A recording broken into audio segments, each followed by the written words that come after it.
I'm going to be just doing a quick overview of the primary school system, early years and primary. So if we just go on to the next slide. So early years is anything up to kind of including 5 years old.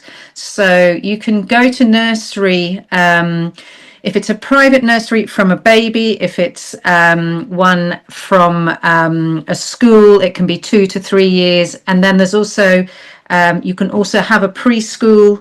It's usually called a nursery. And they might be part of a school, but they might be separate.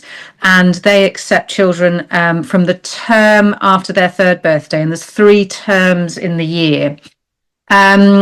Early years very much uses play-based learning, and children are encouraged to do a lot of exploring. It's not a kind of sit-down type of learning. It's very much exploration and conversation.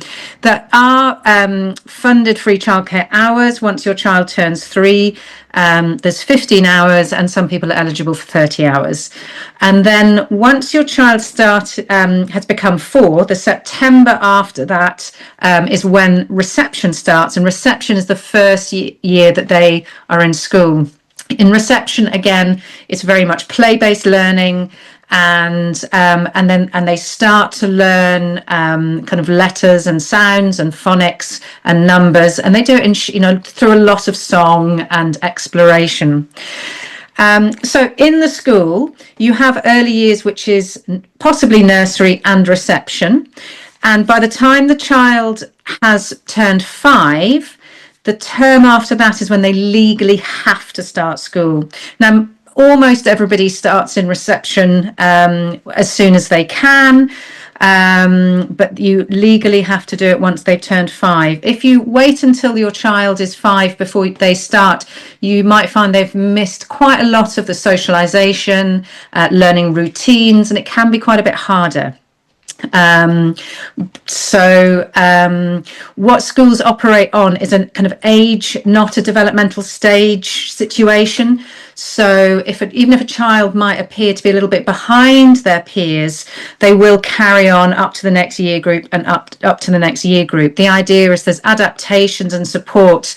Children don't repeat a year. And learning all happens in mixed ability year groups. So, year 1, year 2 is called Key Stage 1. And then years 3, 4, 5, 6 in primary is called Key Stage 2. And the way that primary schools work, just go back to the slide for a second, is that usually they'll just have their one main teacher who teaches everything. There could be a teaching assistant as part of the class. Typically there'll be 30 in a class, and learning is done in quite an interactive nature. It's not done through a lot of rote learning. There is some, but it's much more about building thinking and problem solving skills. So next slide. It's the way that schools work in the UK is very much about a partnership between parents and teachers to provide the best support for each child. There is legislation that schools work together with parents to support their child as this partnership, as you know your child best. So teachers will contact parents early if they notice something or they want to discuss something. Meetings are really normal. They're absolutely not a sign of trouble. And a teacher contacting a parent absolutely is no commentary or criticism of parenting. It's about understanding your child. That's the idea there, is about really wanting to understand your child and understanding any cultural differences that are really helpful to know about. Parents can message or ask teachers questions at any point. It's so common to have emails going between teachers and parents, and feel really free to do that. In terms of behaviour and discipline, the way that it's on the next slide, please, it's very much about teaching children how to operate, how to manage in a large group, how to manage socially. So punishment is much less often. Behaviour, if it's a little bit not so great, is seen at what's the child communicating, what's that unmet need that we haven't yet worked out. Schools do teach emotional regulation, because the idea is that with parents, it's, obviously it's a different situation when you're in school, but how do we regulate our emotions? Because they're children and they will always have ups and downs emotionally. There isn't physical punishment, that's not allowed in schools. And although children, I'd say it's when they're older, might say that a teacher shouts. Teachers don't really shout. It's a case of projecting a voice, but shouting isn't really part. That's certainly not part of discipline. And often, particularly when you get a little bit older in Key Stage 2, so that's years 3, 4, 5, 6, if there's been some behaviours that need a bit of thinking about, something called a restorative conversation might be used. So that's where a child will reflect on what they've done, the impact it's had on someone, and what they're going to do about it. So that's the method. It's all about how are you going to learn and understand and empathise. Next slide. So parents' evenings will happen. They might call them parent-teacher conferences. Will happen usually twice a year. You will have about 5 or 10 minutes to talk to your teacher, and they will give you that kind of overview. They'll absolutely talk about how they're managing socially and emotionally. They'll talk about the academics, and if you feel that 5 or 10 minutes is not enough, then absolutely you are very welcome to request a longer meeting at a different time. That's absolutely fine.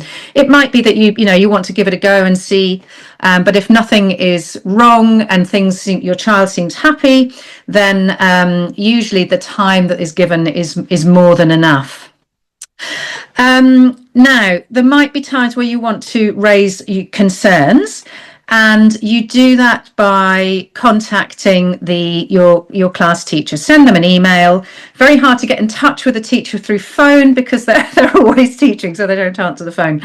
But you always start through the class teacher. If you feel that hasn't resolved things, then you go to the head teacher. And it might be that they put you in touch with a more appropriate member of staff. They might say, actually, you need to talk to this person, or this person knows a bit more about this. If you still feel that your concerns haven't been sorted and solved, the kind of top layer there is the governors, and they're a group of voluntary people who provide the leadership team with support. They do oversight. It's about accountability. They're there to support and challenge the school. They're the kind of critical friend. So if you have a concern that is repeatedly not being resolved, then you are able to go to the chair of governors, and the head teacher would share that with you. And I've realised I've ended on quite a negative there, but actually I've worked in primary schools for a very, very long time. And I have to say, I think the education that is provided is fabulous. And I think the support and the knowledge that teachers have about learning and about children and the care that they have for them is fabulous. And the more that you engage with the school, the more that your child and you will get from it. So I would say, get involved as much as you can, get to know the teachers, be on the parent teacher. If they do fundraising, do that. And I think it's one of life's joys to be part of your child's primary school. And they certainly love that you're engaged in it as well. Thank you, Paddy. So any questions that we'll answer after. Thank you so much, Alice. That was very helpful. And I think I'm hoping for the parents in the room and for the carers in the room as well. It's a lot clearer now what we mean, or what it means when we hear Key Stage 2, Key Stage 3. That's hopefully a lot clearer. And as Alice has mentioned, if you've got any questions, just note down the questions, and she'll be more than happy to take the questions when we have the Q&A. Thank you. So we'll now invite Lovett to take us through the next bits. Thank you, Lawrence. Thank you very much, Betty. Thank you, Alice. That was very, very, very good and very precise and concise as well. I hope our parents enjoyed it. So I will be talking about the secondary phase of education in the United Kingdom. And the secondary phase starts with what is generally known as Key Stage 3. Now, Key Stage 3 is split up into 3 years: Year 7, Year 8, and Year 9. Year 7, most of you parents here, you will know what I mean. Before your child gets into secondary school, you would have visited a lot of schools, open evenings to choose a secondary school for your child and to know whether it's the right school or not for your child.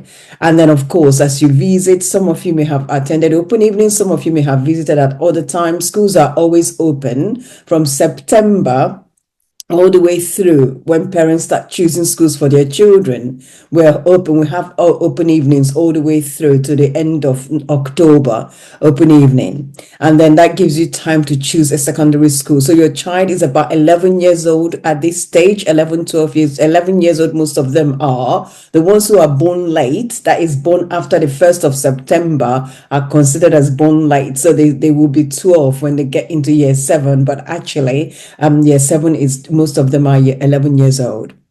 Now, when it comes to the curriculum, what will my child learn in secondary school and how is that different to year 6, to primary school? In primary school, your child would have just one teacher and be sat in one classroom. Secondary school doesn't work like that. Most secondary schools, what happens is that your child goes to different teachers in different classrooms. So they will have their timetable. And when they join us in year 7, the first thing on their induction day, we teach them, we should give them their timetables, and we have them, we do a tour of the school so they can actually see where the buildings are, where they will be having their maths lesson, where they will be having their science lesson. And they still get a little bit confused. So we still give them time, the whole month of September, October, to familiarize themselves with the settings around the school. And if your child's school is one site, some schools are on 2 sites. That means you have the lowest school where you have your 7, 8, and 9 Key Stage 3 students on one site. And then you have the upper school where you have the Key Stage 4 and Key Stage 5 students on one site. So if that is the case, your child will be at the lowest school. But if your child's school is on one site, everybody will be together. And what happens in year 7 is during lunch break in September, October, and some schools do it for the whole autumn term, we allow them to go for lunch early. So they have an early start. So they familiarize themselves with the secondary school routine. They will do all the subjects in the curriculum, in national curriculum, like I have listed there, starting with the core subjects of English, maths, science. They will do history, geography, art, music, PE. So they will have their PE kit as well. So they have to know when they have sports, PE day. They will do French, Spanish. Some schools start them with both languages in year 7. Some schools split them into half. Half the year group they do Spanish, and half the year group the students do French. And some schools introduce German as well and Italian, but they have to do a foreign language according to the national curriculum. Then they do design and technology, food technology, computer science, textiles, and religious education, which I did not include, that should be there as well. They do RE and PSHCE. Now, how are they? They do that all the way through year 7, 8, and 9. They do all these are subjects, national curriculum subjects that every single child must be taught at Key Stage 3. That is in year 7, 8, and 9, unfailingly. How are they assessed at Key Stage 3? They do the baseline assessment when they enter in year 7, and that helps maths and English teachers in particular to put them in sets. The other subjects may not set them, they may, depending on the school. So you may hear your child saying, oh, I'm in set 1, or oh, I'm in set 1 for maths, I'm in set 2 for science. So we do the baseline testing. And then also we test them half-termly on every topic they have learned. So we do what we call teacher assessment. So you would receive a report from the school, either termly or half-termly, but you must receive a report from the school, and the report will show you exactly what levels they are working at in each of the subject. But now also the report also contains aspects that have to do with the attitude to learning, the behavior in school, and the progress they're making. It's always very good for you to talk to the school the first time you receive the report when your child is in year 7 and you're not sure about it, instead of waiting until parents' evening. What most schools also do for year 7 students is that before the autumn half term, or immediately after, they invite parents in just for a hello, to meet. We call it meet your child's form tutor. So they come to meet a form tutor for an evening, 1 hour. So it's an opportunity as well for you to go engage with the school and ask questions. Year 9, your child would have spent 3 years at the school. This is when they start thinking about their GCSE options. What subjects are they going to take on to the next phase? So at GCSE, what happens is that they must do the maths and English, which because there are course subjects, and then they do subjects that are in the E-bag. But if you can move on to the next slide, please. The E-bag subjects, okay, they choose subjects from the E-bag and then they do the open elements. So they choose the open elements. So they must do English and maths at Key Stage 4 in year 10. So when we talk about Key Stage 4, that's year 10 and 11. 2 years of Key Stage 4, 3 years of Key Stage 5. So before they get into year 10, they choose a GCSE option. So that's the kind of conversation you will have with them at home as well. So maths and English they have to do. Those are the core subjects. And they have to do science as well. Now, they have to now choose between history and geography. We call it humanities. And they have to choose between history or geography, either history or geography, not both of them. Choose a language and computer science from that bucket. Then the next bucket is what we call the open elements. They have to choose 2 or 3 subjects from that. Now, why is this important? The key is that whereas in Key Stage 3, they have to do all the subjects, Key Stage 4, they don't have to. They have to do 8 subjects, including maths and English. So 8 subjects, maths and English, 3 subjects from bucket 2, which is the E-bag subjects, and 2 subjects from bucket 3, the open elements. So if your child chooses to do 4 subjects in bucket 2, E-bag subjects, they will now only have to do 2 subjects from the open elements. So either psychology, they want to do psychology, or they want to do food technology, or they want to do music and art, or they want to do beauty, depending on the curriculum that's on offer. Again, when the school invites you for the year 9 options evening, please go. That is an opportunity for you to actually look at the options booklet, talk to the head teacher, talk to your child's head of year. I must also mention that every single year, your child has a head of year. And in most cases, the head of year follows them all the way through from year 7 to year 10. Sometimes not, but they have a head of year and they also have a form tutor that you can engage with if you're not sure what's happening. Next slide, please. Thank you. So what happens at the end of Key Stage 4? That's in year 11 when they do their GCSE.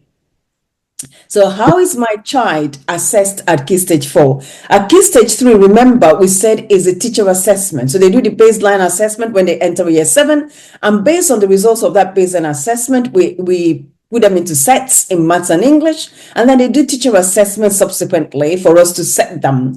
Now, they do the SATs. The SATs are important, the results, because the SATs results tell us, as secondary school teachers, what grade the government expects your child to achieve at the end of year 11. That is different to the baseline assessment. They're not the same. So the SATs are very important for us, secondary school. Our primary school colleagues pass on the SAT results to us. And with the SAT results, the targets are set by the government, not by us. So based on the SAT results, the government sets targets for the children to tell us that, okay, Madam Monye, this child is in your class. This is a target. The target grade in French is grade 7. That means they have to get grade 7 across the subjects and above by the end of year 11. It doesn't matter whether the child studied French or Spanish in primary school, or history or geography. That is exactly how the government sets their targets. It's based on their SATs. Now, at the end of Key Stage 4, The performance measures are different. It changed in 2016. The government introduced a new performance measure. Before, it used to be grade A, grade B, grade C. It doesn't work like that anymore.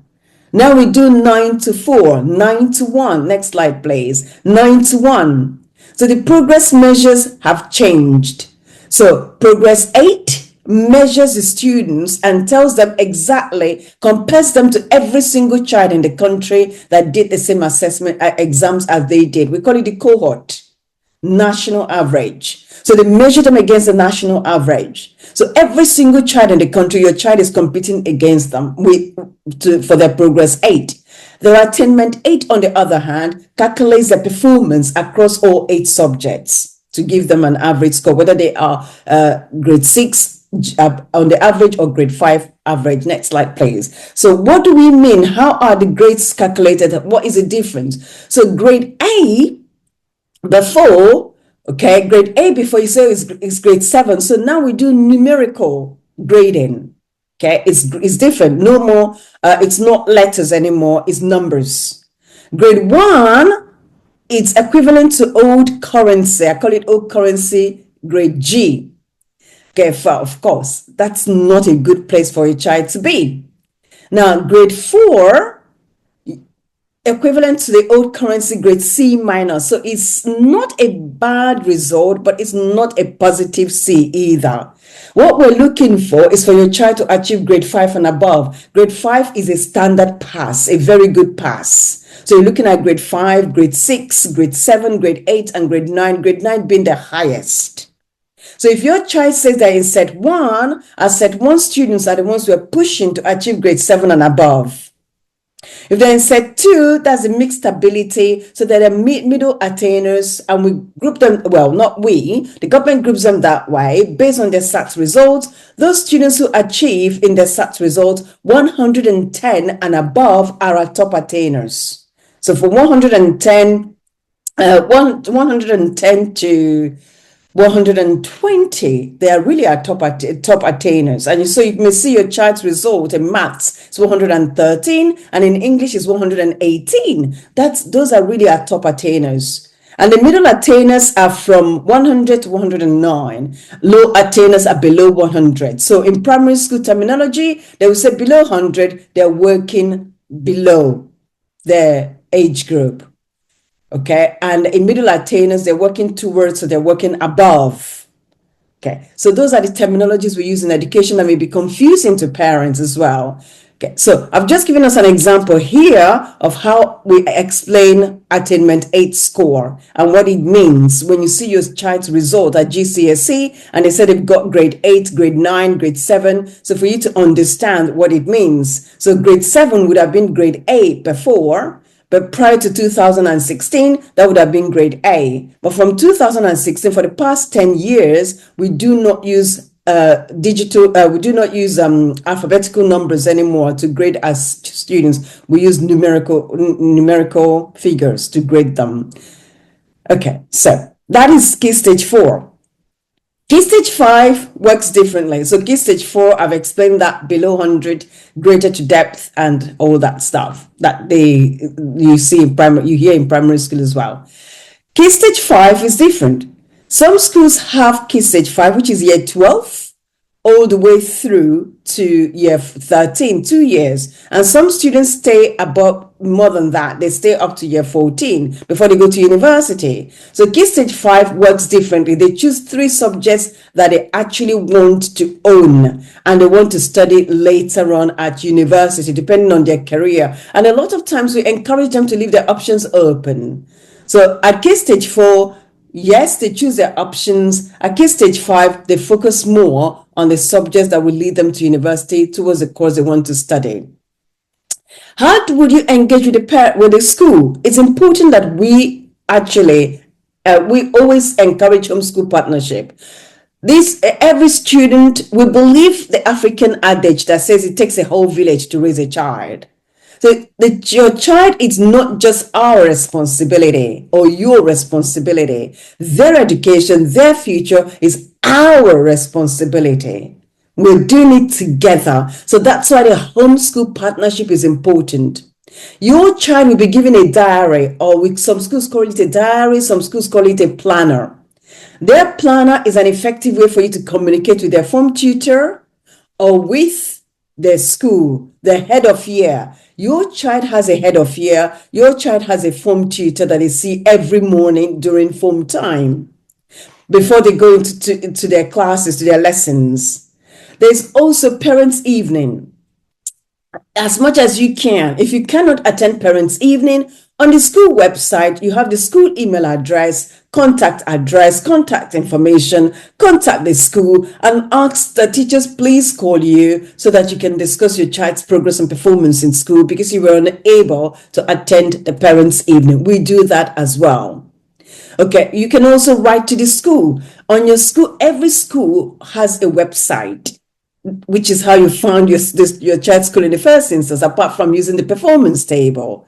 So on the website, and they all have web pages as well, social media pages. So on the website, it gives you information. Some schools, I know my school, we've just launched what we call parent bulletin. So every single week, we have a parent bulletin where we send information out to parents. We post it on my school's website so parents can access it, what's happening in my child's school, what are the sports, what are the games, what are events are taking place. And in this month, summer term, schools have what we call sports day and summer term activities, all of them in the parent bulletin. So it's important that we engage with the schools where our children are. Thank you very much, and we'll take any questions afterwards. Thank you. Thank you so much, Lovette. I think that was very helpful. I've learned quite a lot. Thank you.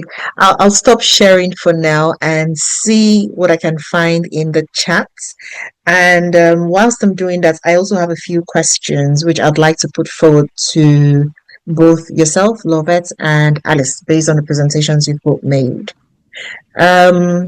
You've both touched on some aspects of how parents can engage with schools, right? So for instance, Lovette, you mentioned parents' evening, news bulletin, the web page, and things like that.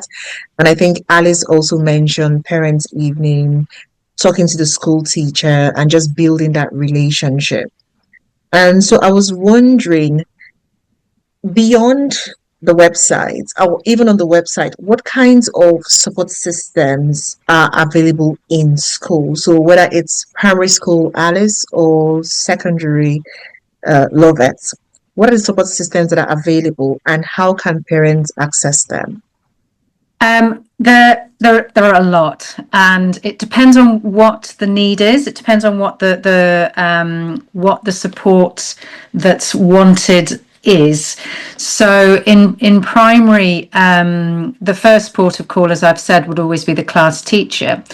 Meryl is going to be looking, I think, probably at some other areas of support structures, but there's a pastoral team who very much look after well-being. The teacher is responsible for the learning. There will also be a head of department for the subject if there's a particular subject that is that maybe you've got some concerns about. The senior management team or senior leadership team, which will include the head, a deputy, maybe some assistant heads, also will kind of put you right in terms of who is best to contact. There's an awful lot of support in terms of things like emotional well-being. There's a lot of what we would call interventions. So it doesn't mean that there's a big problem. They're just giving your child, and usually others as well, just some extra opportunities to practice things, whether it's social skills, whether it's emotional regulation, whether it's academic skills, whether it's a little bit more on phonics or early reading or writing or maths. So it's social, emotional learning, are the very obvious things that the support for. There is then local authority support as well, and the best place to look for that is on the local offer for your area. So if you're in Bradford, you'd look on the Bradford education website, and then it's got a whole load of organisations that can help. And the same, Leeds and London.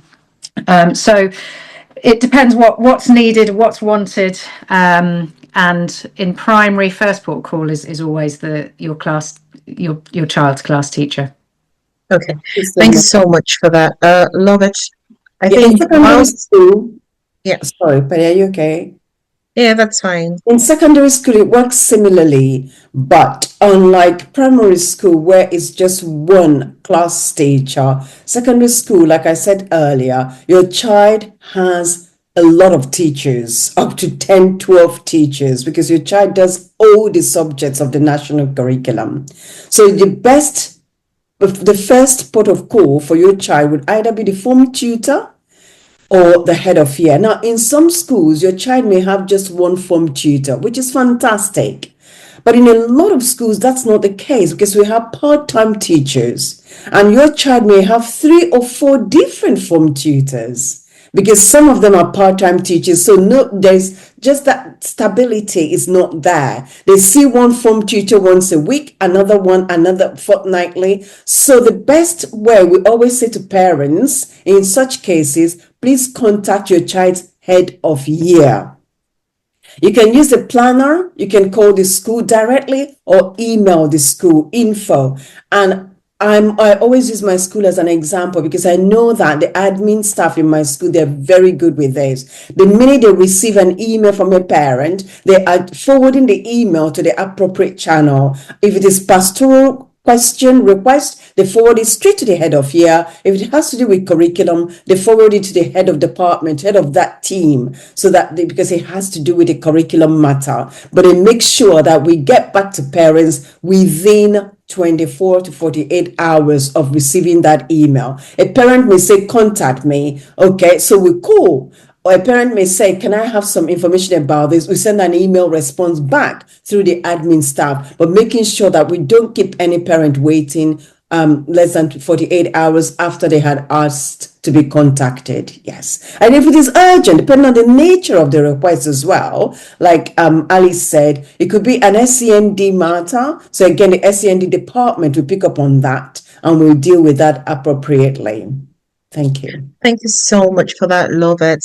And Meryl will do a detailed presentation about SEND as well very shortly. I think just listening to you, I know some schools also have phone lines, and even just when you call the phone line, they already say, do you want this, or is it matter about that or the other? So there are very many ways of communicating. If any parent is struggling with emails, just find a phone number and call. So once you call again, you'll most likely be directed to the right person to support in that instance. And I think it was also interesting to hear that the school provides support, the local council also provides support.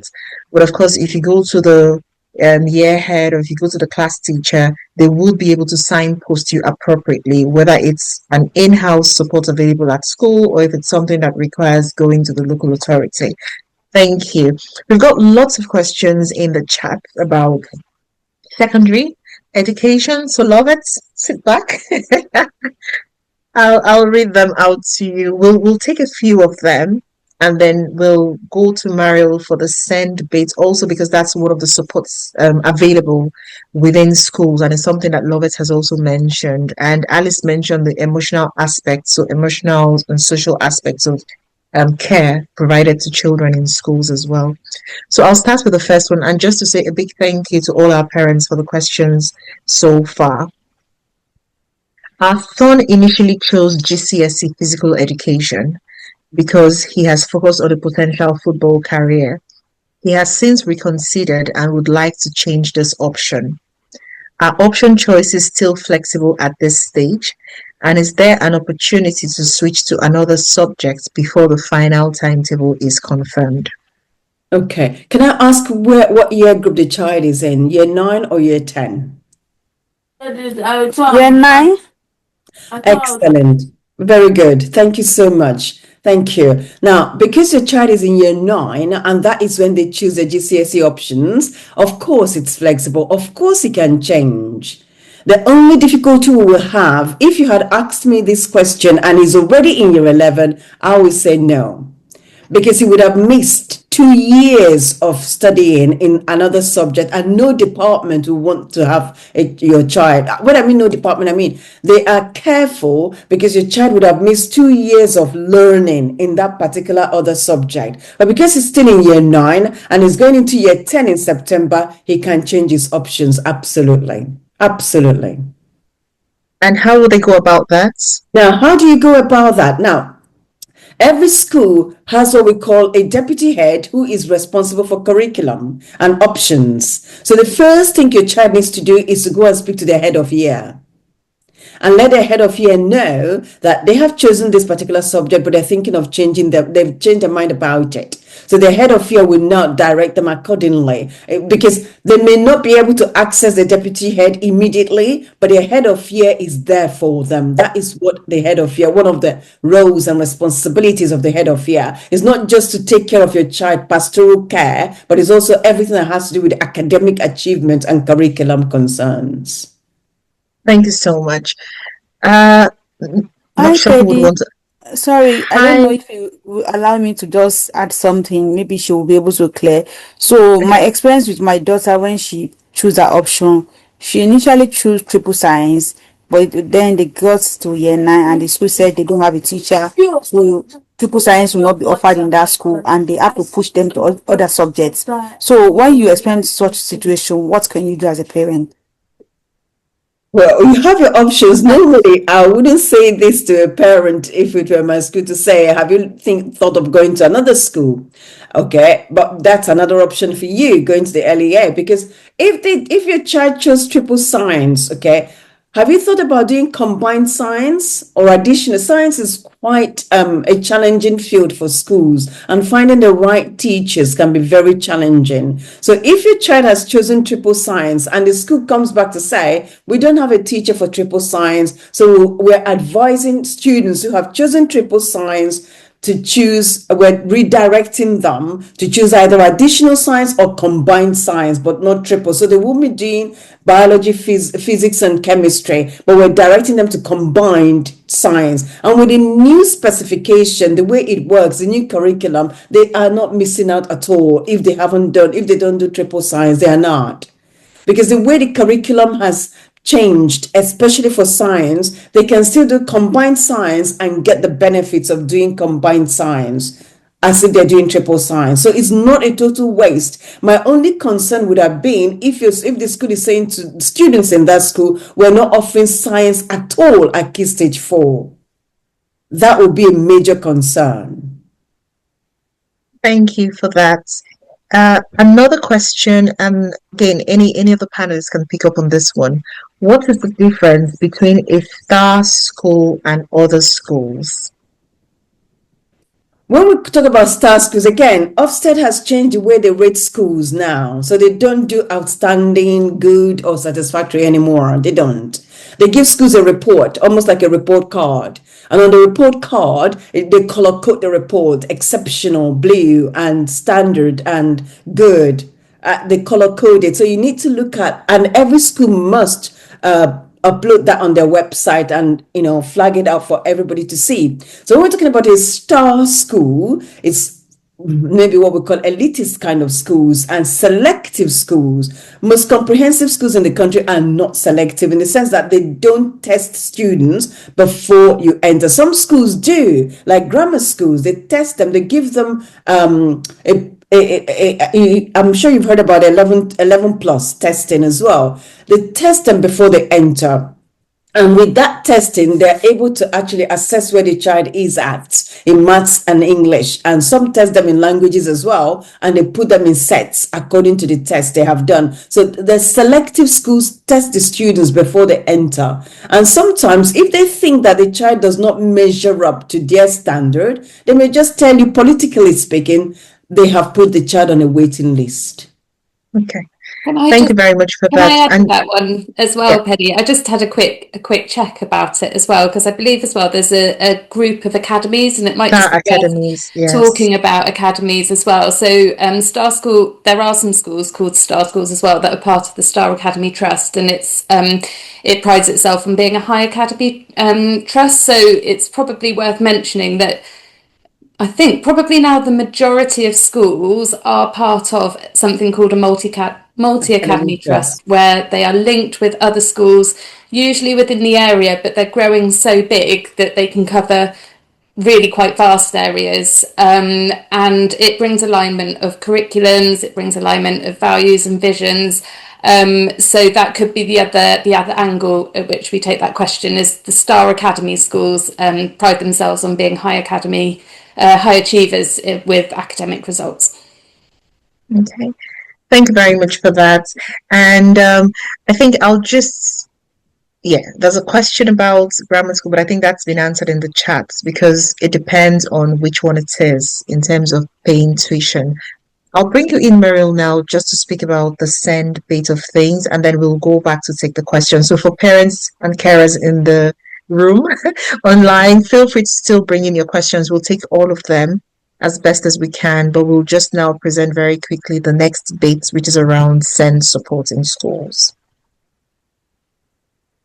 I'll share my screen again. Thank you. No worries. Over to you, Mariel. Thank you. So education in different countries has many different systems, and school can feel like a language of its own. So today I just want to talk to you a bit about SEND, what it means, how support works in schools, and what you can expect as a parent. My aim is to make it feel clearer and less overwhelming. So throughout the presentation, I'll explain some of the acronyms that you may come across and how the system works. So firstly, SEND, this stands for Special Educational Needs and Disabilities, but you may also hear it referred to as SEN. In the UK, your child's teacher or teachers will be constantly assessing the progress of your child, from nursery school all the way up to A levels, planning their learning pathway to ensure a good level of progression. And they may identify a SEN need if they notice that there are particular barriers to learning that your child has. So this could relate to learning and understanding, or cognition and learning, speech and or language barriers, social communication skills, emotional regulation, physical or sensory needs, attention, focus or behavioural needs. And SEND is a broad umbrella term.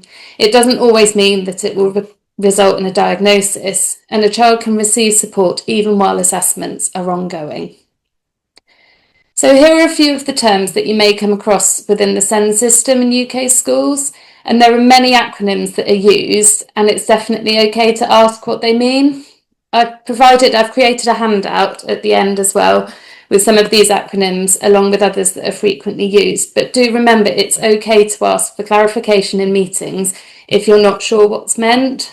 So the first one is SENCO, and that's the Special Educational Needs Coordinator, and this is the teacher or member of staff who oversees SEND support in the school.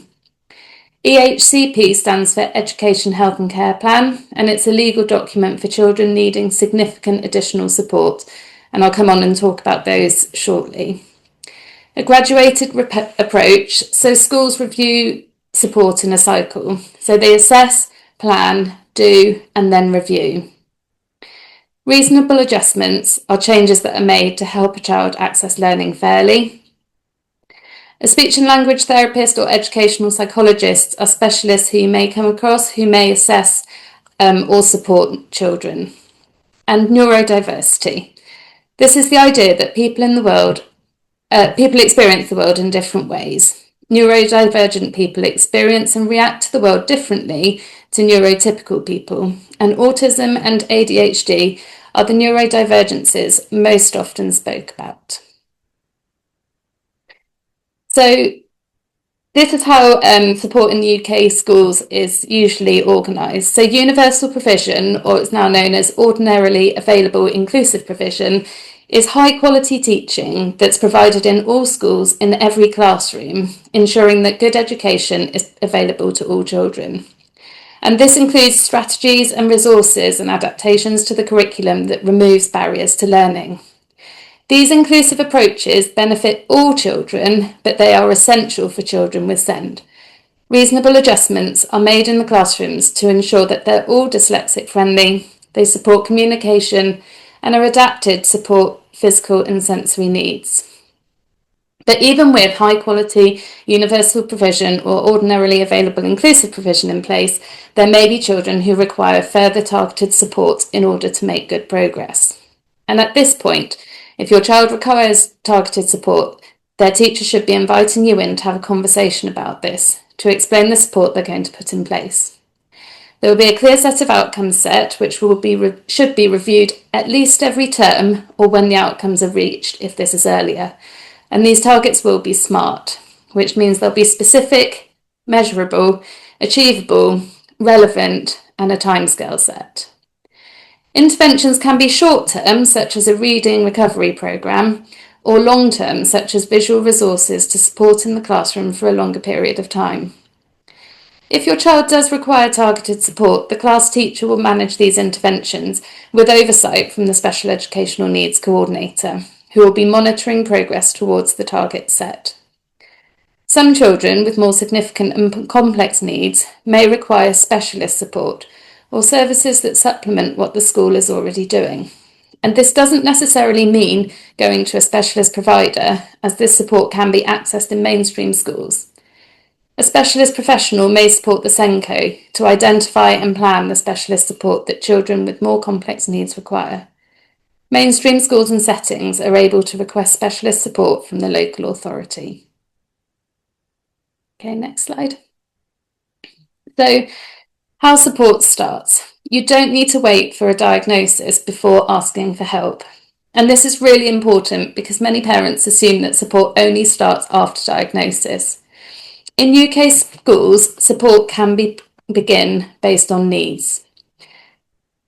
So usually a parent or teacher will notice a difficulty or barrier to learning. There's then a conversation with the class teacher and or the SENCO. The school will implement support strategies and progress is reviewed through a plan, do, review approach. If more support is needed, referrals or assessments may follow. Now you may note in point 1 that parents or teachers may notice a difficulty or barrier, and it's okay for you as a parent to ask for a meeting. You may notice that your child displays certain behaviours at home but not at school, or displays them at school and not at home. And this can be due to masking, which is a coping mechanism either consciously or subconsciously displayed in order to fit in what they believe is expected for them.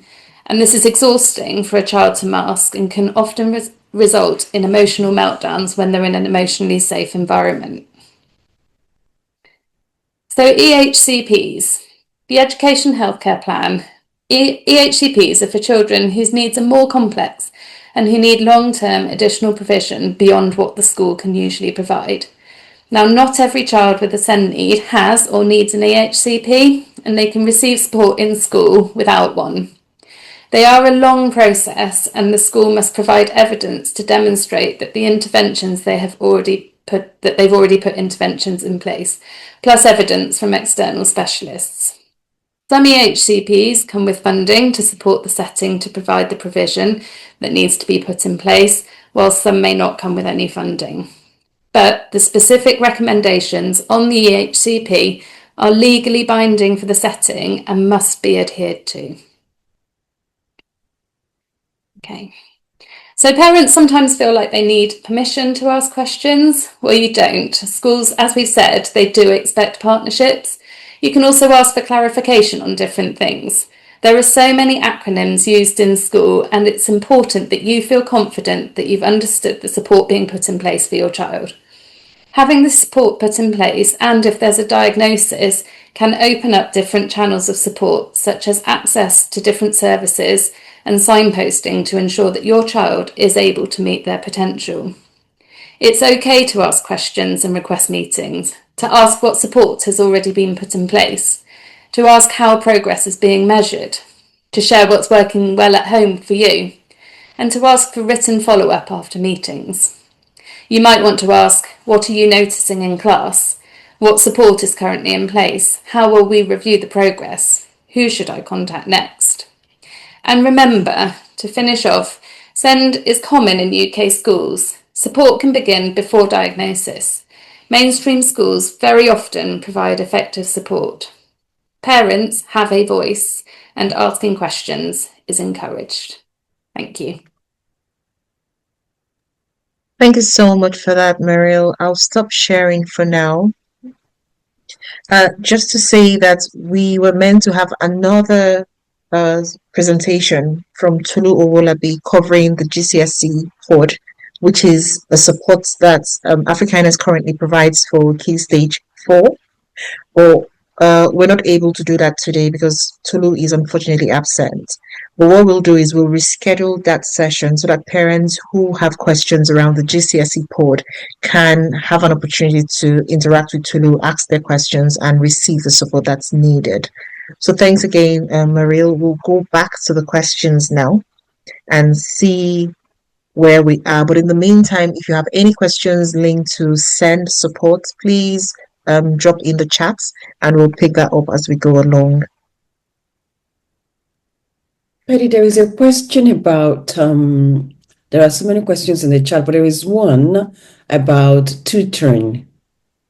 And that I'm Yes, sure that's what I mean. Tolu would have answered. Yes. Can I just say something there to the parent who is asking about tutoring? And I can see you said, if you choose this route, that is engaging overseas a private tutor to tutor your child because they are more affordable.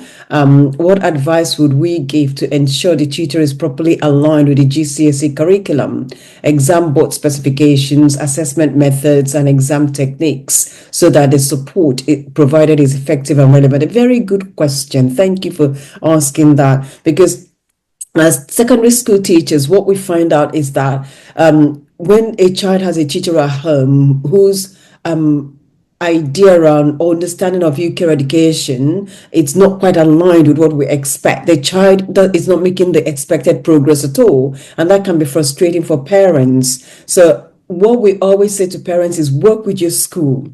Tell your subject teacher. So if you engage a math tutor, for instance, tell your subject teacher, just ask the school, I'd like to speak to my child's maths teacher or the head of the maths department, and then go to them and say, okay, my child has a tutor. What support can you give? What my tutor, I just want my child's tutor to understand how to support my child better at home. If you don't want to tell them that you have a tutor, you can put yourself in that role and say, how do I support my child better at home? So they can give you websites. First of all, they will tell you which exam board they are using. Is it AQA, Edexcel, or the Welsh one, or OCR? What exam board are they using?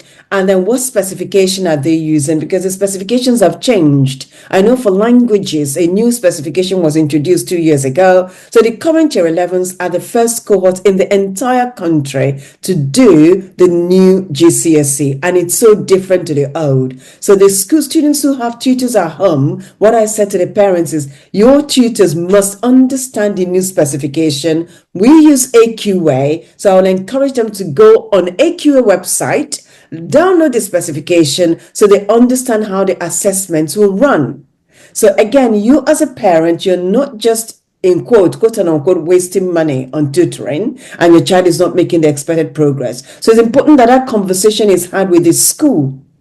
And I know Africanus runs GCSE pod as well to support parents and to support the children. But it's important that the tutor understands clearly what the specification is, what the exam board is, by going on the exam board website. And we don't work with tutors directly, we work with the parents. So that is where you come in as a parent to engage with your child's school to find out this information for your tutor. Thank you.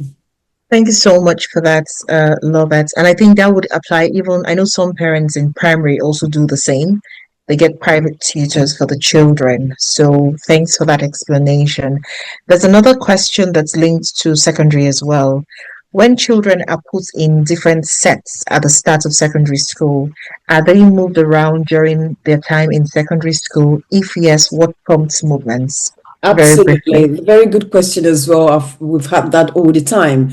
Sets are not rigid, they are flexible and they depend on testing. So, for example, a child at baseline setting, I'll take a year 7 student, right? A year 7 student who was tested when they entered in September in maths. And based on the results of that baseline testing, baseline assessment, the child was put in set 3, where they would get some small groups, 10 students in there, where they would get individual support and everything. And in the course of the term, the child makes tremendous progress. They move by the next assessment. And when they are assessed, the fact that they're in set 3 doesn't mean that their assessment is different. There is no partiality. We make sure that all the assessments are the same. We may differentiate them slightly for SEND, neurodivergent students, to make sure that they're accessing the materials properly, or for EAL students who don't speak very good English, who are not proficient yet in English language. So what's EAL, Lovett? English Acronyms. as an additional language. Sorry, education is full of acronyms. I'm sorry. Yeah. English as an additional language. So students who come in, they speak another language other than English. And also students who think they speak English already, but actually it's not the same kind of English as British English.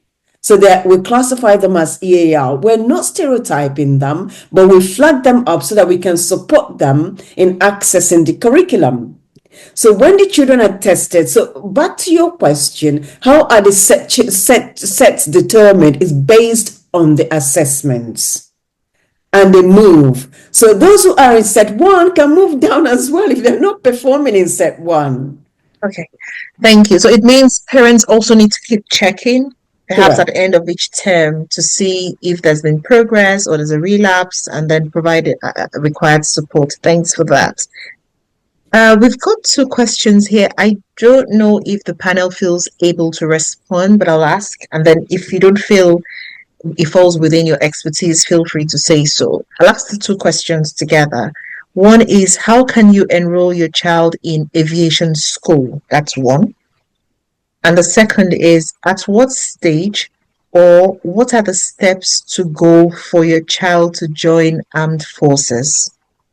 So there's So I put aviation answers school. in both of those. Perfect. There's a Okay. reply in both of those already. Excellent. So Thank I you. won't, Thank you so much. yeah, Okay. I won't. So the next one, thanks, Alice. Our children are currently in the UK without settled status. As they hope to progress to university in the future, what advice and support is available regarding university pathways, funding, and tuition fees for students who may not qualify for home fee status? So please, someone else jump in, but usually the best place to start, because each situation is different. It's about knowing your particular situation to do with settled status or immigration status. And if you go to the UK Council for International Student Affairs, they can tell you whether or not your child is eligible for the kind of home fees and student finance or not. So it's because each person, it's so many different factors that I can't really give any broad advice there, but that would be the first place that I would go. I don't know if anyone's got some better ideas there. Yeah, when it comes to actually immigration status, obviously once a child is under 18 years old, they have to be educated in the UK until they are 16 and above, until after A levels. They have to be educated by law. So you can still enroll them in schools by contacting your local council, and then they will sort out everything that needs to be sorted. First of all, do they have the legal right to stay in the UK? That is where they always start with. Okay, they have the legal right to stay, and if they do, they will enroll them in a school, in a local authority school. It may not be one of your choices of school or the best choices of school you want, but once there are the school where there are vacancies, there are spaces available, they will enroll them, because no child must stay in this school uneducated. That is the law. They have to be in school. Thank you so much. And so can I also add to that question about aviation? We do what we call career. I think, sorry, Robert, just before you do that, Alice, I'm not sure if you've typed in the website you mentioned already. Have you? If not, have you typed it in? I'll put it in. Yes, please. I'll do that. Excellent. I'll do that Thank now. you. Over In to you, Lovett. addition to that, we have what we call careers fair in schools. And our careers fair, every secondary school, we do that in all our secondary schools. Careers fair, we have workshops throughout the year, especially for year 11 students and post 16 students, key stage 5 students. We invite experts into the school to talk to them about different career choices and different career options. We have university visits as well, where they have an opportunity to visit universities and to expose them. We do university visits even for key stage 3 students, to expose them to different career choices and the kind of subjects they can study at courses they can study at university. So careers fair is also an opportunity. So I don't know, you may want to find out from your child's school whether they do careers fair and when is that taking place. It does not take place every month. In some schools it's once a year because it takes enormous amount of planning and inviting the people into the school as well. So schools do careers fair, that helps. Thank you so much, Lovett. And I think that probably that's the same for the degree apprenticeships. That's been again, there's the National Apprenticeship Organisation. I'll put that in the chat. But the careers and there should be a careers advisor as well in school. Right. And that they would be the best person to talk to about your child's very kind of specific desires and needs and the apprenticeship and degree apprenticeships. Degree apprenticeships are slightly like gold dust, aren't they? Love it. They can be quite hard to get. Yeah, because you work directly, they apply directly to the employers. So they don't go through UCAS as other sixth form students do to enter university. Yes, ma'am. What's UCAS? What's degree apprenticeships? What's apprenticeships? You now have to explain. Okay, degree apprenticeship program is different to university program. Degree apprenticeship program means that at the end of year 13, instead of going straight to university to study law, the child may decide to do 80% employment based and 20% studying. And it's fully funded. So it's not like university where you take out a grant, a loan from the government. This is fully funded by the employer. So, but they apply directly. UCAS is the body that regulates applications to universities. Okay, so when a child is in year 12, that's when we start the UCAS process for them to apply to universities of their choices. And we have, of course, the Russell Group universities. The first 20 universities in the country, they're the best. The Russell Group University, I'm not saying the others are not good. Sorry, Betty, they are good. But the first 20 universities are Russell Group universities. So they start choosing their careers and they start applying to those universities. But they don't apply directly to universities. They apply through UCAS. UCAS regulates the whole thing. Now, let me think about it. Like in Nigeria, they have what they call JAM, right? That's the similar process. They go through that process to actually apply to universities. But degree apprenticeship program works differently. They don't apply through UCAS. They apply directly to so they have to find the employer that they want by using, I've put that in the chat, ukuniversitysearch.com. It does have information about degree apprenticeship. It's a 3 to 6 year program, fully funded, and you don't apply through UCAS, but you have to apply for a September start. You have to apply either in November or in February. Those are the windows. Thank you so much for that, Lovett. And I think it's very helpful because you sort of mentioned university as well. So parents can also start exploring those options depending on what stage your children are at. And just to say that for the universities, you also have websites which rank universities, but also rank programs in universities. So you can see rankings for different things, you know, the academic side, what support is available, what kind of funding is available, what's the environment like. There are universities that have very high rankings for social mobility, for instance, which is a big deal in the UK because it's essentially saying these are universities that support people that come from disadvantaged backgrounds but help them attain, you know, and it's very important to look at those things because just as with secondary schools or with universities, the school might be great on paper in terms of attainment, but you have to ask, is this the best fit for my child? So it's also about understanding your child's needs, the environment in that school, the facilities and support available, and making sure that all of those things are well suited for your child's specific needs. So those are some of the things to also think about beyond the stats in terms of, is it Russell Group or is it this or is it that? So You're some absolutely things to right, think Caroline. about. You're Yeah. absolutely right. Somebody who wants to study sports and become a sports therapist, we always tell them, think about Loughborough No University. names. No names. Okay. We're not marketed. Think about, you're right. You're absolutely right. We're not Yeah, marketing. yeah, Think outside the box. When yeah. you go to your university searches, look at universities that offer the degree you want to study and how they are ranked. Because they may not be part of the Russell Group University, but they are excellent in Yeah. terms of their provision for that particular course. Yes, absolutely. Thank you. We've got a question that goes back to the triple science bit. So I'll ask that question. What if the school is insisting on triple science and religious studies? I'm not sure what that insisting means, but maybe you get it, Robert. But what if a school is insisting on triple science and religious studies, but your child would prefer to do combined science so they can pick another subject outside of the core subjects and ABAC? Absolutely. Your child is right. Because if they choose triple science, okay, they wouldn't be able to pick another subject in the open element. The reason being that triple science gives them 3 subjects, physics, chemistry, biology, all 3 of them. And they do 6 papers, 6 exams, 2 exams per subject, and they have 3 distinct GCSE grades. As opposed to combined science, when they get only 1 GCSE grade. So with combined science, they can now choose another subject in the open element like music, like art, that they're interested in. So if the school is insisting on them doing triple science, number one, your child may be a high attainer, right? And your child, what kind of career is your child looking to go into? Science, medicine, engineering, what kind of career are they looking at going into? And what is the school's reason for pushing your child in that direction?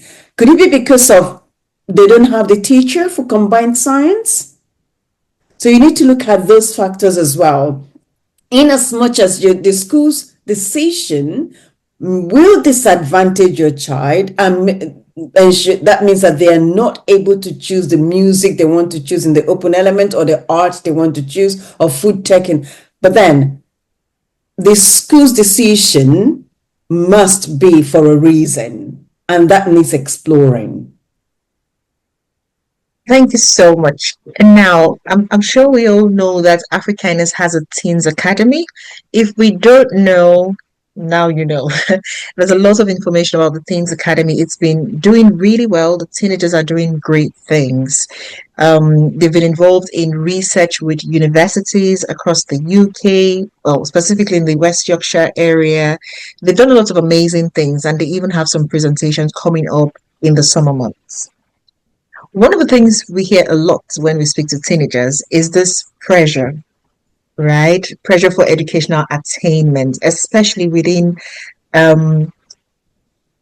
families that are migrants families. So it's almost like there's this pressure from parents, you need to achieve, you need to attain academic attainment. But at the same time, it almost feels like they're not taking into account what the young people are saying. So there could be this tension between parents' desire for children to attain and children's own aspirations, which may or may not be academically inclined. And so the question is, how can parents support, especially teenagers, who may be balancing academic pressure with other, identity challenges or other aspects of just growing up as a teenager? What would be your advice to parents to just strike the right balance in that instance? Mario?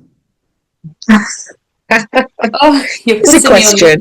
putting me on the spot, and I've got my son is just approaching the teen ages, and I think there's definitely, I'm speaking as a parent, and then I'll move on to speaking as an educator, but as a parent, you obviously want the best for your children and you want them to succeed academically and be successful in their careers. But we are coming to the realization that maybe our son has other interests that are maybe more creative, and it's very much about not putting additional pressure on. And I would say, even as an educator, and I've just answered a question about setting targets and whether these are open to discussions, it's supporting your child with their strengths as well, because to have the additional pressure of academic needs on top of all of the other pressures that they face just growing up and being teenagers, it's a lot. And by celebrating, I think, their successes, they will find their path if they know that you've got that support behind them. Sorry, you put me on the spot there. But you're absolutely right, because I get that a lot from both ends, from the children and then also from parents, especially reading in the comments, if a parent feels that their child's GCSE target grades are lower, below their potential. And one of the reasons could be that a child did not do full primary school in this country. So the teachers have assigned them target grades. Now, remember what I said at the beginning, normally the target grades are set by the government based on the child's key stage year 6 results, the SAT results. So they send that to us in schools. We can set them above expected grade, but the GCSE target grades are set by the government. So if a child did not do a SAT in year 6 because they were not here and they joined secondary school, this school can assign them targets, and sometimes the targets can be low, because they're still trying to source out your child to see what they understand and what they don't understand. That there is no reason whatsoever why your child should not exceed those grades, those target grades set for them. And I say that to the children I work with who fall into that same category. The fact that the school has predicted them to achieve a grade 5 in maths when they're working way above that does not mean that they should limit themselves to grade 5. They should continue to work and excel above. And those children, yes, their results will not count towards the school's progress 8 because they don't have key stage 2. But it's always in the best interest of the child. So if they are in set 3 when they're working at grade 7, go and have a conversation with the subject, with the head of department for that particular subject. And go, my child is in set 3, the work is too low. It's not challenging enough. She is bored. If he's a boy, he's bored, and a lot of times the teachers complain that he's behaving poorly or she's rude and disrespectful and behaving poorly, but the work is too low. The work is not pitched at the level that a child is already working at, and that has not been identified for some reason, because it's a very quiet, lovely child that that can easily be swept under the carpet because there is nothing to flag up. So we must not box our children. We mustn't. Thank you so much. And I think in your responses, you've touched on what would have been follow-up questions in terms of how can parents tell that the child is not working at the right level. But you've mentioned things like if they're bored, if they're doing it too quickly. Just think about it. You say, go and do your homework, and then the child is done in 5 minutes and they're watching TV and you're saying, well, you're meant to be doing homework. And they say, well, I've done it already. That's an indication that maybe they need something more challenging. And then even the behavioral issues you've just mentioned. As always an advocate for parents, I have to ask the other side of it as well. So how can parents do all of this? Support the children, speak to the form head, monitor the progress, and all of that, whilst still maintaining their self-confidence without becoming overwhelmed, and still maintaining a positive relationship with the children. I think Meryl mentioned just praising, rewarding positive behavior. Again, that's still focused on the children. So how do we take care of the parents in this journey? Your mental health matters as a parent. It does. And sometimes thinking about me is not being selfish. Not at all. Because if you don't think about me, how would you take care of us and the rest of the world? So think about me. Okay, if it is a home where you have mom and dad, take turns. Mom, you may need to step back if it's getting you frustrated and angst all the time. Let dad step in and use his calm nature to calm the situation down. Mom, step aside. And if it's a single parent home, okay, getting counseling would help as well. The community involved in getting counseling would help. But it's important that you learn, as parents, we learn to take care of ourselves as well. Because that pressure, the pressure of work, the pressure of monitoring our children, and I see both sides of the spectrum. Parents who are very dedicated to their children's education and parents who don't give a hoot. They send them to school. You are the teacher, sort out my child. I don't want to have anything to do with it. I see both ends. But it's about coming together as a village to raise that child. Because at the end of the day, the child's best interest is what matters. So parents can be under pressure. My GCSE students are under pressure at the moment because they're doing their exams. Their parents are under pressure. We, the teachers, are under pressure. So coping with the pressure, talking about it helps. Attending forums like this helps. Talking about it helps as well, please. Seek help. Thanks so much. I would also say relationships are really important. And if you develop a good relationship with a key person in the school, so either with the class teacher in primary or with the year head who often goes up with them, and you are a kind of seen as a supportive, interested parent, you will get so much kind of more because you're seen as doing it as a partnership, doing it together, and people will give time for you if they think, oh, they really care. They get our jobs as teachers are really stressed, and they're not trying to attack me. They want the best for their child. So just being aware that teachers are pulled in so many directions, but if you make a good relationship with somebody within the school that you can just go, look, I don't understand what's going on, or I maybe need more information, you'll find that people will give, because I think that's the nature of educators, is we all want the best for all the children, like you do too, and but it can become hard if a parent is seen as being very aggressive, or if they're seen as being difficult. So having that really kind of good relationship, mutual respect is I would say one of the best ways that you can get the most out of the school, and therefore your child can too, because they see that you're really supportive of school and they can't kind of wheedle their way around like they all will try because that's what young people do. Thank you. Thanks a lot, Alice. And I think you've touched on what I would like us to have as our closing call. So I'd like for each of the panelists to maybe share one tip on how to build this relationship with teachers. Because again, I started my children's education in Nigeria, and it was a very different environment in the sense that I would see the teacher all the time. I'd pick up, I'd drop off, talk to them whenever, things like that. Whereas actually, if I'm not deliberate about it, I could go a full week and not see the teacher here. So how can parents build that relationship as your parting shot? And any other advice you'd like to give as we draw this conversation to a close? I'll start with Alice, and then I'll go to Lovett, and then Mariel. I think if your child is in primary, just the odd email of they'd really like this or they appreciated that. So just sending the teacher the odd email, and with something that landed, because there's nothing better for a teacher than to hear that something that you've done has really been good for a child. They loved talking about it. They came home and talked about it.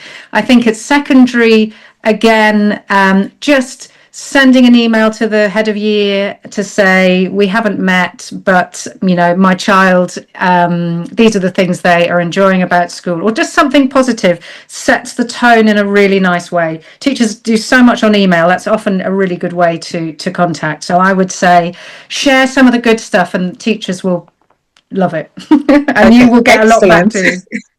Excellent, which means parents need to know the good stuff. So that's, again, having those conversations with the children, trying to understand what's going on in school, in their lives, and things like that. Excellent, thank you. Lovett?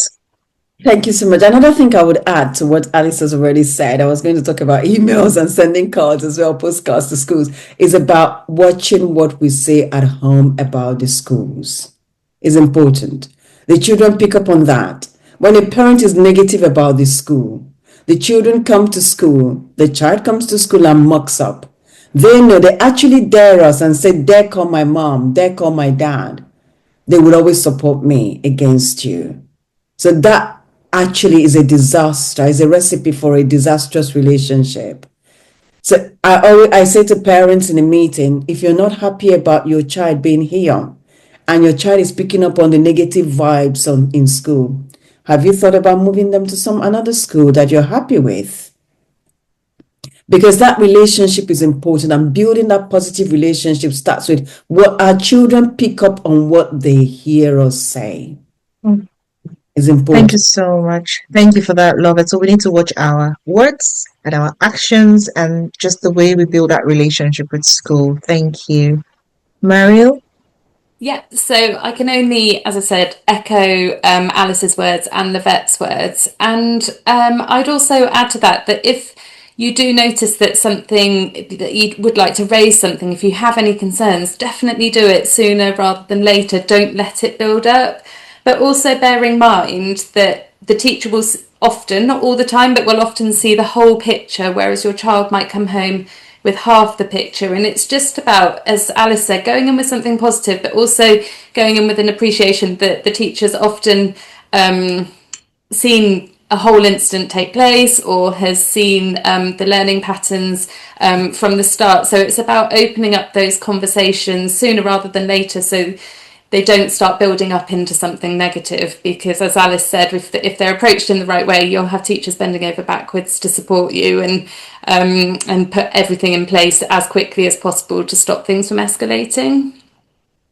Thank you so much. Social media. We live in an era of social media. So if you know, going on your child's school's website and writing something positive about the school, or sending a letter, an email to the head teacher, commending this particular aspect of what the school has done that is positive, that raises the profile of the school within the community. We need our parents to sell our schools. Excellent. Thank you so much for that. Ending on that positive note, and I think an empowering note as well, showing that parents can actually do something to build that relationship, to foster the partnership between school, home, all towards supporting the young people to excel in their academics as well. So parents don't have to do it all on their own. The schools are there to partner with us, and we just have to work with them and build that relationship. Thank you so much to all our panelists. I think it's been a very enlightening session, engaging one. Thanks to our parents for also sharing their concerns, their suggestions, their comments, questions. All of it has made the session really worth it. At least for me, I hope it's been the same for you as well. I'll just whiz through the next few slides because I'm mindful of the time, but believe me, we'll be done in about 5 minutes, if you let me. The first thing I'd like to say is please take the survey. For us, it's really important to get the feedback from yourselves in terms of how you found today's session, but also it's an opportunity for you to let us know what you would want to hear more about in our next session. I'll tell you what, today's session was actually based on conversations we've had with our parents community, because we had a lot of parents saying, you know what, I don't know what all of this means. Key stage this, key stage that, what does it mean? How can I build a relationship with school? How can I support my child? So we listen. Please do take the survey and we'll do our best to curate a program that speaks to any priorities that you share with us. We've got the resources, and I think the link has also been put in the chat area. So the recording from today's session, the resources which our panelists have kindly shared with us, all of it is available for free on the Parents Resource page. You can access it either by scanning the QR code you have on the screen or by just going to www.afrikindness.org, Parents Guardian Resource Parents. All of that is in the link already, and you'll get all the resources from today's session, but also the previous session. I think one of the things that has come through from this conversation is you can't do it by yourself. alone, and you don't have to do it all alone. There is a community, and the Africanist parent community is there for you, for me, for all of us. We have a weekly session that is organized, but all the details are put through in a parents group. So there's a WhatsApp group, and if you're interested in joining that WhatsApp group, if you're not there already, just send an email to adwina.smith@africanus.org, and she'll add you to that group. Adi has been amazing. I think there are lots of parents who have given really good feedback about the kind of support they get through the group. So it's a monthly parent help group, and I think we've had conversations with some of our panelists already about expanding on some of the issues we've had in today's conversation. The next group will be on the 22nd of June, and if you want to be a part of it, just sign or be part of the WhatsApp. There's lots of free resources shared there, and it's a very good community where you can connect with other parents, share similar concerns, but also good practice as well, and learn from each other. We also have a parents training that's coming up. It's been going on in cohorts. The next cohort will be starting really soon. So if you feel you need support with any issues at all, whether it's around children's behavior or whether it's around just building your own confidence as a parent, support around building a calmer, safer environment at home, all of these very practical aspects of parenting, we're there to support you through it. So we have a 6-week training program, which has been quite successful, and we're now running the second cohort. So if you're interested, you want to know more about it, or you want to register, or you want to refer someone, you can scan the QR code and get more details about it. I think the other thing is the big one, the conference coming up in October. So last year we had the first APIC, which is Africanist Parenting and Inclusion Conference. The first one was in 2025 in Leeds. Alice was there. I do remember Alice was there, and it was fantastic. We don't have a lot of time, otherwise Alice would have told you her experience. I still remember the lovely skirt you had on, Alice, and maybe I'll ask you to bring it for me next time when we meet in Leeds in October 2026. So everyone is invited, and this time round we're not only focusing on parents. So last year it was parents but also service providers, and so parents had the opportunity to meet service providers in real time, have conversations depending on the need. So we had service providers from the NHS to legal services to SEND support, local organizations, various groups that were there to support. This time round we're also providing a youth employability workshop as part of the program, and we'll also have an exhibition where we're showcasing businesses, local businesses from diverse communities. So there's a lot in there for everyone. The website is up and running. Save the date. If you go online, look at the website, you get all the more information, and you can register to attend. And of course, we're very sociable. So do follow us on our social media. If you scan the QR code, you get a link to all the upcoming events as well. So for young people, I mentioned the Teens Academy already, for parents, but also for schools. We have a lot of bespoke services for schools, for faith organizations, ranging from safeguarding training to neurodiversity training as well. So if you are interested in learning more about all of these, please feel free to follow us and scan the QR code for more information. And more about our social media. So we're on LinkedIn, Facebook, Instagram, Twitter. Is it still Twitter or X? Thank you, love it. Oh, X, yeah. So we're still on all of the social media, and you can see the handles on the page. So thank you so much for your patience, for engaging. And I think I kept to my 5 minutes. So thank you. And I'll wish you a lovely rest of your evenings.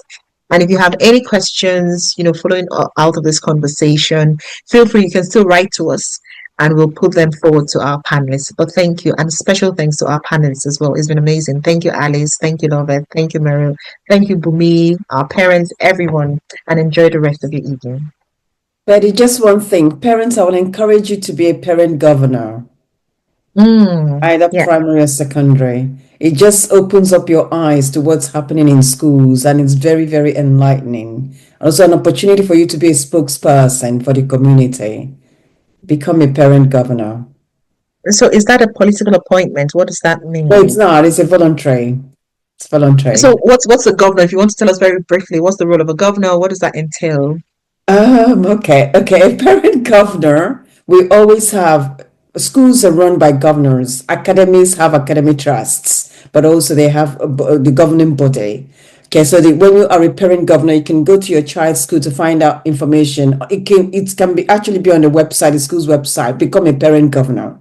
So you click there, you apply. I want to be a parent governor because your child is in that school. Even if your child is not in that school, does not go to that school. We always welcome parent governors. So you go to become a parent governor because you are a parent in that school. You attend meetings.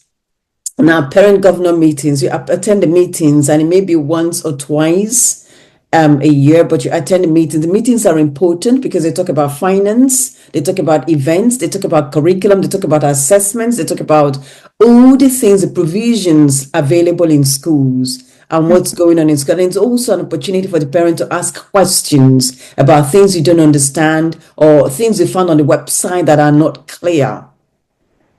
Becoming a parent governor is an eye-opener. Thank you so much, Lovett. So parents, do look up becoming a parent governor and see if that's something. I mean, it's a good way to volunteer as well. So thank you. Thank you so much and enjoy the rest of your day, evening, wherever you might be. Thank you. Bye for now and see you next Bye-bye. time. Bye-bye.